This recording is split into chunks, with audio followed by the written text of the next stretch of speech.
Hey guys, it's Amanda and Barron, and we are back again with Kicking Cancer Cares. And our sponsor for the second half is Marianne McNally. She is a residential real estate specialist with Next Home Realty Connection. So if you're looking to buy a home, sell a home, not sure what the process may be, or if you're qualified, or what that may even look like, or if you're just have questions about the steps and just you're a planner like me, I'm a big picture planner. I like to know all the things, so I have my ducks in a row.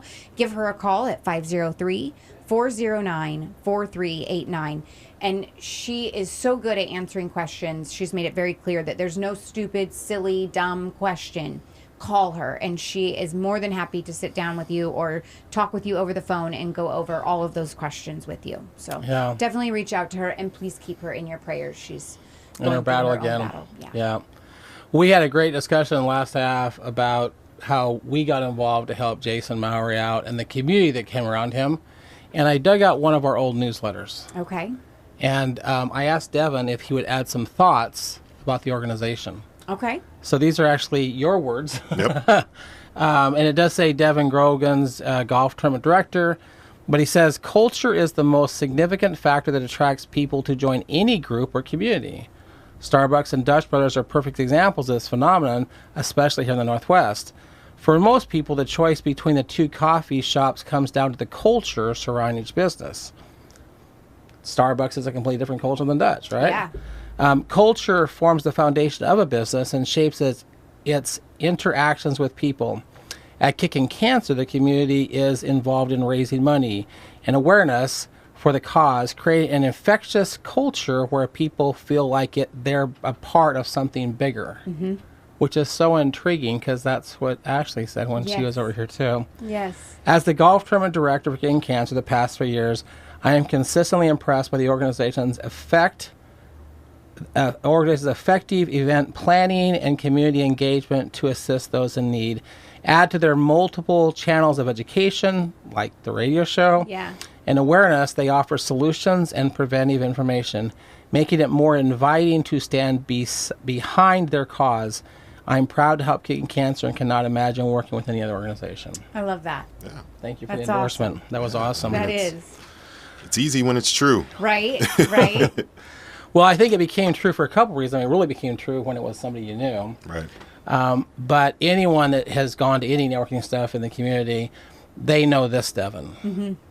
But this Devon has gone through his own transformation, and I would love it if you'd just kind of share your journey, because it's easy to go, man, I would love to be that person. You don't know what that person used to be like. Right, yeah. So, and floor is all yours, buddy. All right.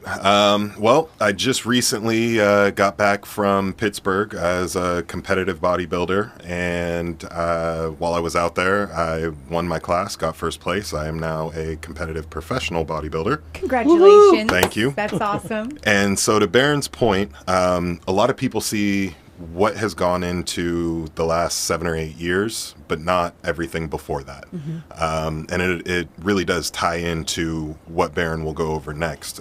Growing up, I had really no education, nor did my mom. Single mom up until about the age of 10. But neither one of my parents really had a clue of what proper nutrition was. To this day, my wife's gluten-free, and we'll go over there for dinner, and she'll message me, "Is a potato a gluten?" I'm like, well, first of all, it's not a gluten. Gluten is a substance. But by not, right? And that's what I say. But by not having that background that a lot of other people did, I ate very unhealthily. Yeah. And because of that, it showed.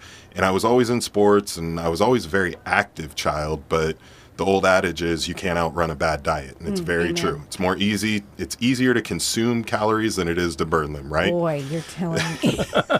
So it wasn't until right about 2013, right? But my wife would kill me if I got that wrong.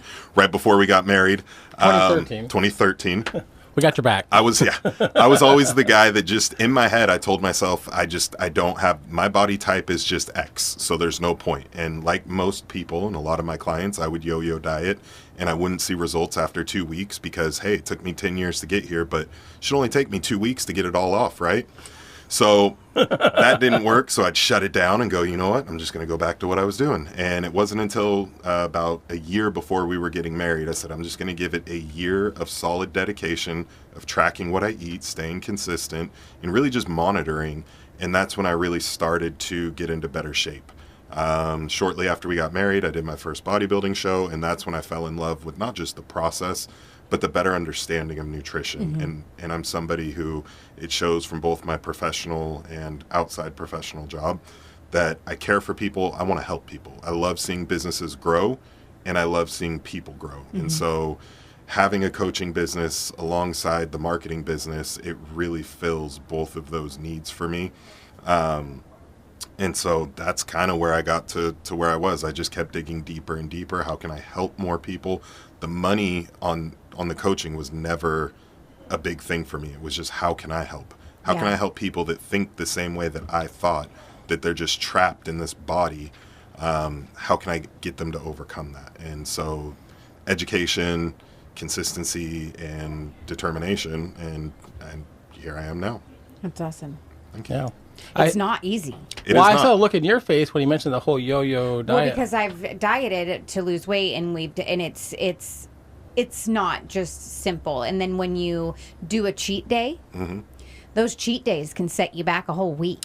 And it's funny that you say that, because I literally just posted on my Instagram yesterday about metabolic flexibility, which has to do with how your body reacts to a cheat day.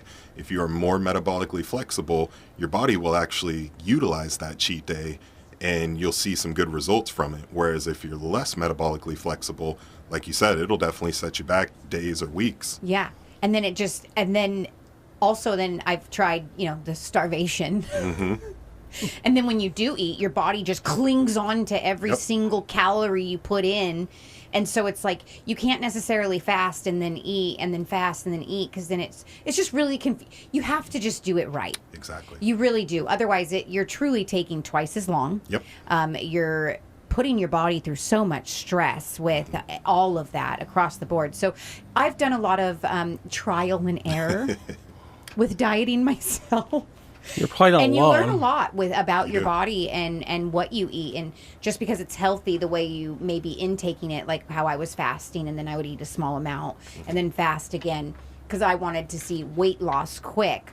But then when I would eat, it would actually set me back, even though it was somewhat healthy, because I was kind of starving my body. So it was holding on to it. And so it's just, you just have to eat good. Yep. Consistency is key. Consistent. Well, we mentioned this in the first half of the show, and I think it plays a lot into what Devon's doing with people as they're losing weight and getting in better shape. But there is a drug that's on the market right now that is 100% legal to buy and very addictive.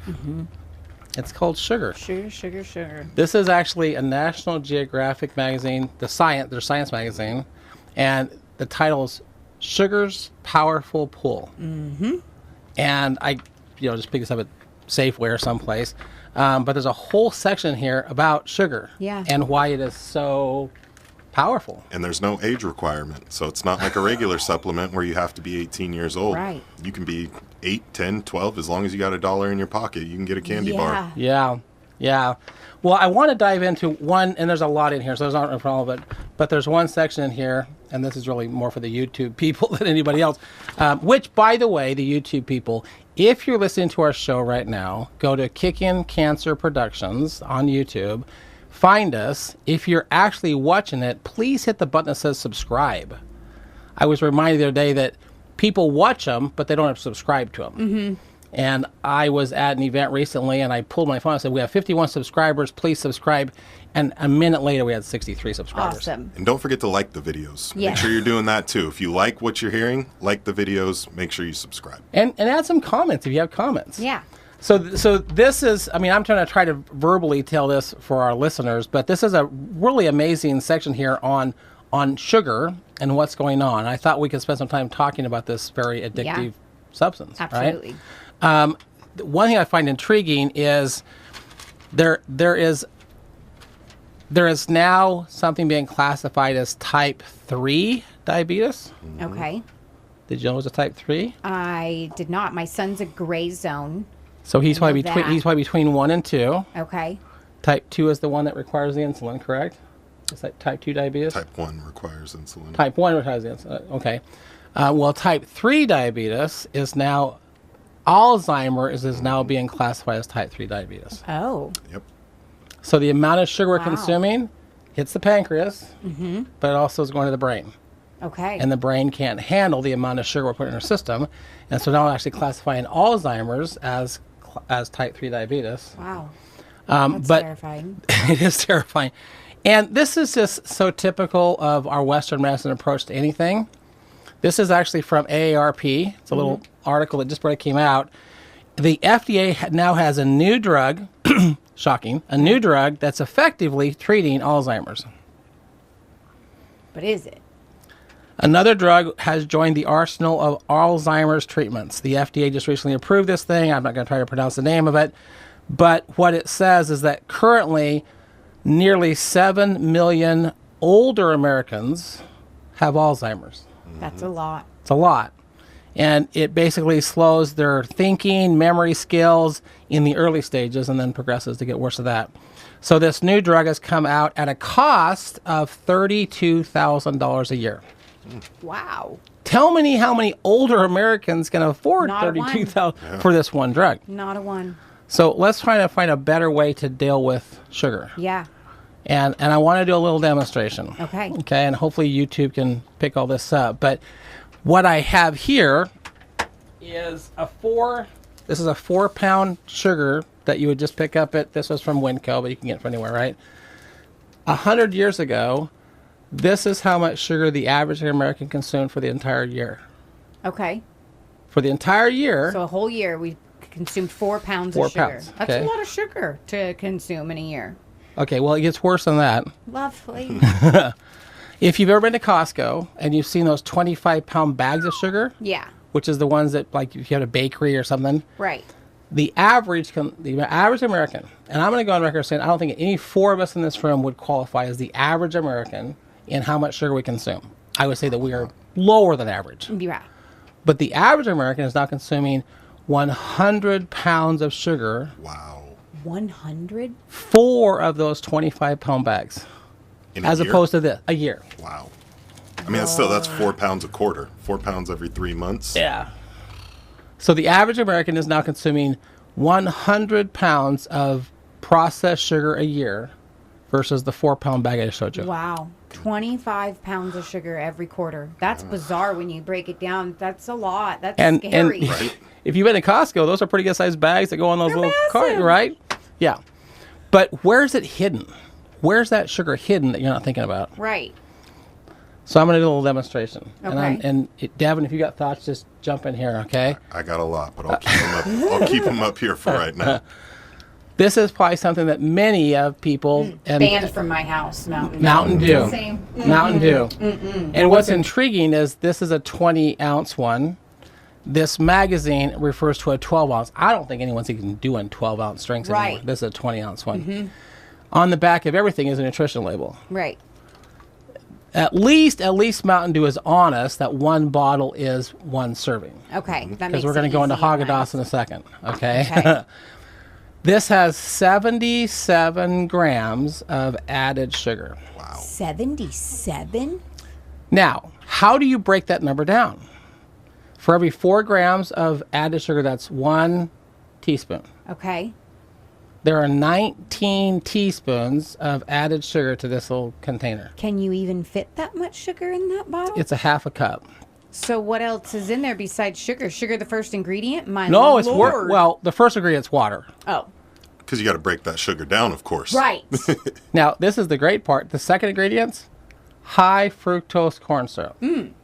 Any thoughts on high fructose corn syrup, Devon? I got a lot.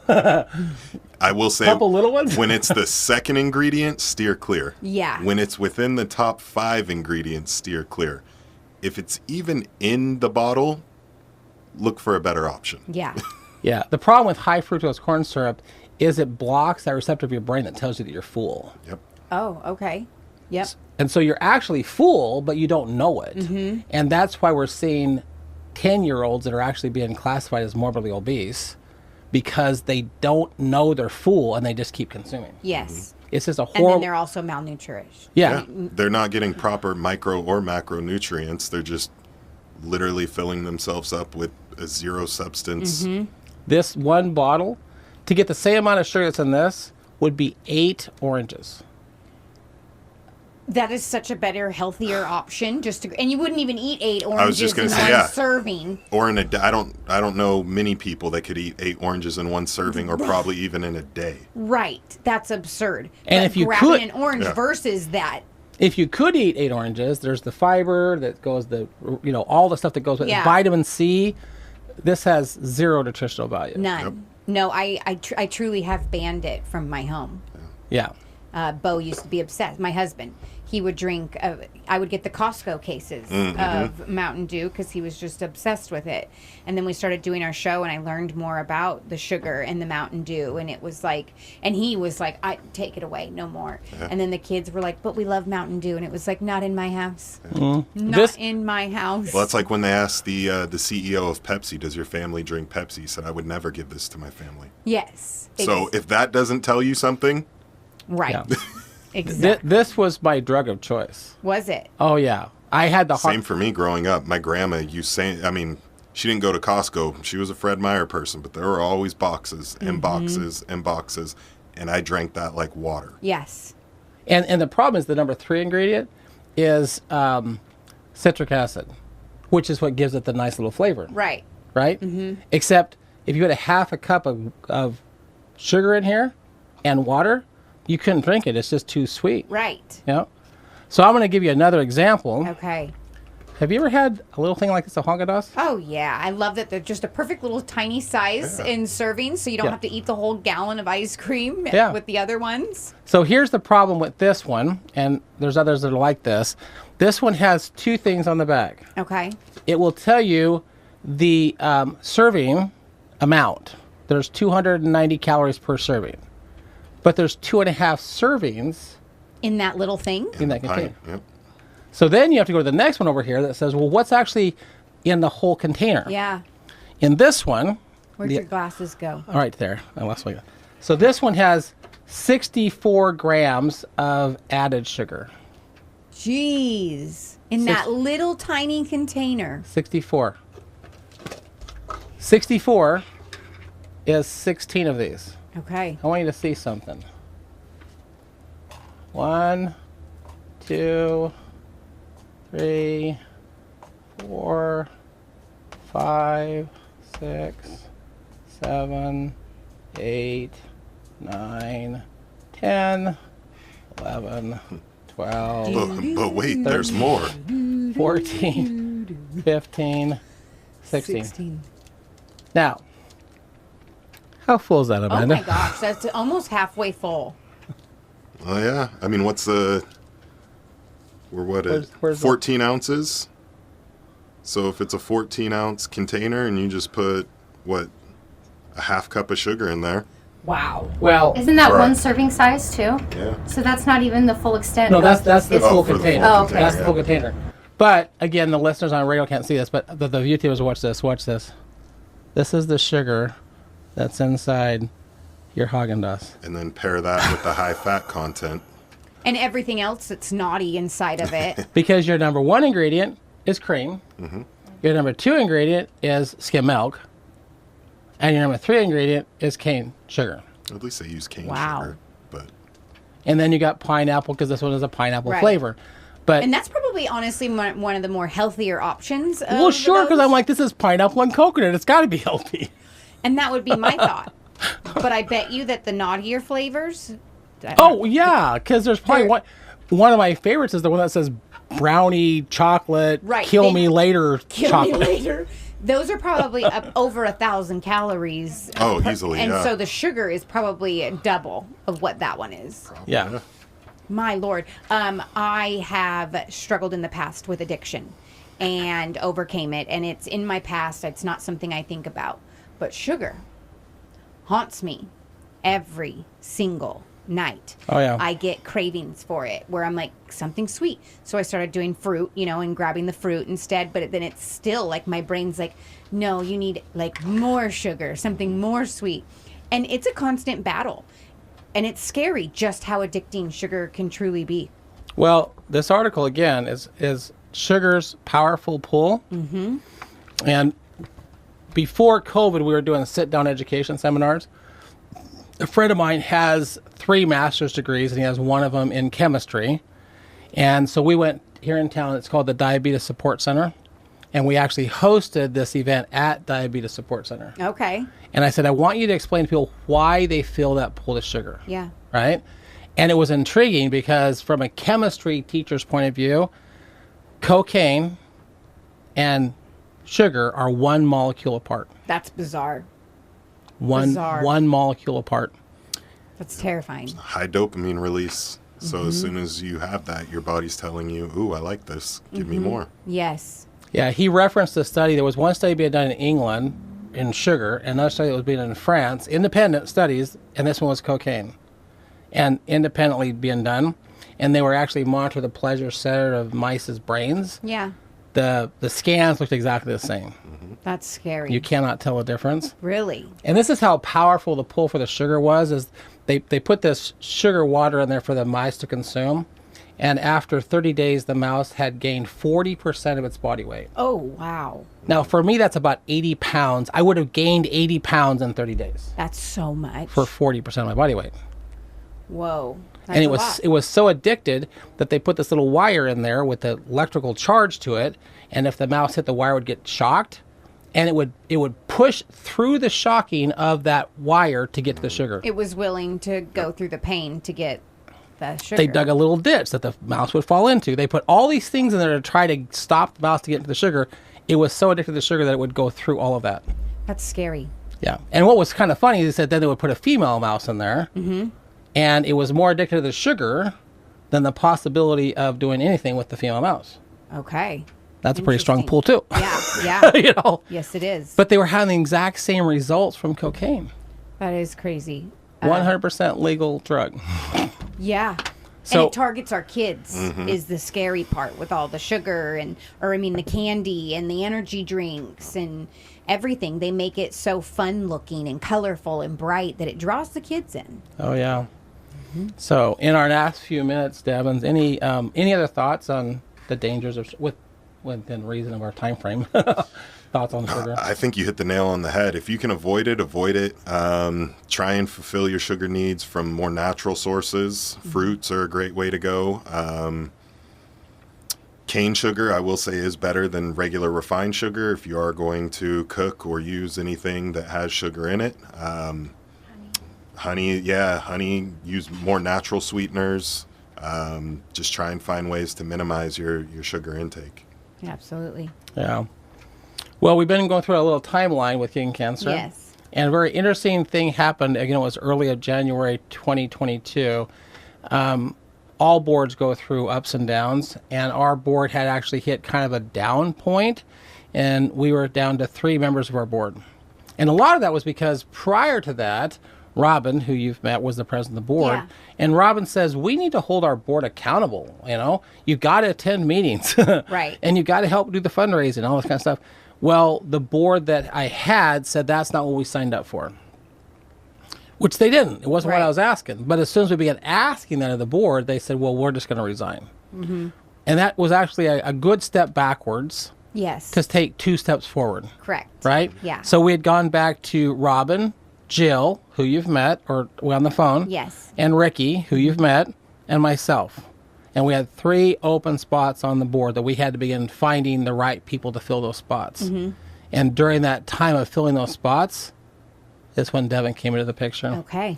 So it was an interesting God moment of my timeline. Yeah. And him being as a guest. That's cool. Because I'm like, we now know what we want from our board of directors. Mm-hmm. And if they can't do it, it's okay. Yeah. But at least I can tell them going in that we need you to do X, Y, Z. Right. There's expectations. There's some expectations. Mm-hmm. And we became a stronger organization because of that. Oh, yeah.